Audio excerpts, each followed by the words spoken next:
మామయ్య, డబ్బులివ్వకుండా ఇక్కడ నుండి వీళ్ళు మనల్ని వెళ్ళనివ్వరు. కానీ నేను జైలుకు వెళ్ళాలనుకోవడం లేదు. నువ్వు ఏదొకటి చెయ్యి, నా బదులు నువ్వు జైలుకు వెళ్ళావు.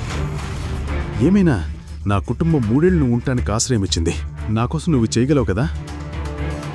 మామయ్య, నేను జైలుకు వెళ్తాను, కానీ వీళ్ళు చాలా స్ట్రిక్ట్గా ఉన్నారు. అలా వదిలిపెట్టరు. ఆ మేనేజర్ని బెదిరించి వెళ్ళడం మీరు చూశారుగా. వారికి డబ్బులివ్వా? 30 లక్షలు ఇవ్వాలి. నా జేబులో ఒక్క రూపాయి కూడా లేదు. నేను సంపాదించడం లేదు. ఖర్చుల కోసం కూడా అవని నాకు డబ్బు ఇస్తుంది. నా దగ్గర మనీ లేదు, ఉద్యోగం లేదు. నేను ఎలా కట్టాలి? అయితే నువ్వు అవనికి ఫోన్ చెయ్యి. నేను ఆమెకు ఫోన్ చేశాను. ఆమె వినకుండా ఫోన్ కట్ చేసింది. నువ్వు ఒక పనికిరాని వాడివి. అసలు నా కూతురుకు నీ మాట చెప్పలేకపోతున్నావు. నువ్వు ఆమెకు కాల్ చెయ్యి, నేను మాట్లాడతాను.